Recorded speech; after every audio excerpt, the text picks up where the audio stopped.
everyone is happy with Leia's Superman scene, but I don't know if they made it better or dumber by explaining how exactly she did it in the Last Jedi novelization. You're fulfilling your destiny. So how did Leia survive the exposure to space and somehow use the Force to get back to the ship? So the Radis's bridge, where Leia is hit during the First Order attacking the evacuating Resistance.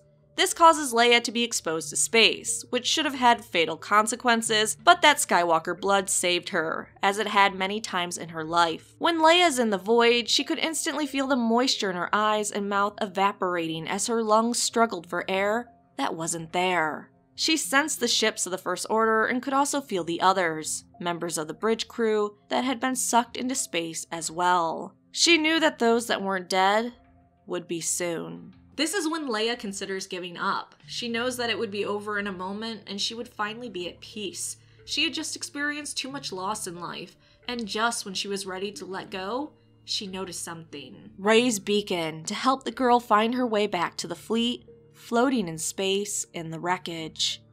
Leia knew she couldn't give up just yet as she closed her hand around the beacon. She would go on for Rey and everyone else. This is when Leia does her Superman pose. She knows she needs to concentrate and feel the Force all around her. So Leia reached out with her senses and felt the remains of the battle surrounding her.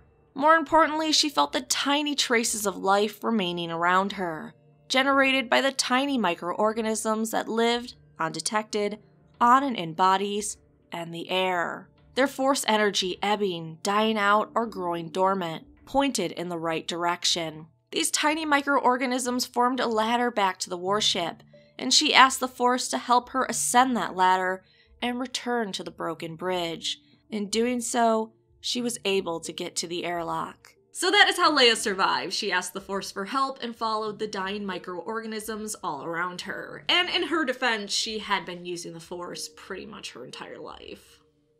Does this explanation make this scene more believable for you? Do you still hate it and think it's stupid? Or do you love this scene no matter what they say? Thanks so much for watching. Please like the video and subscribe for more Star Wars videos.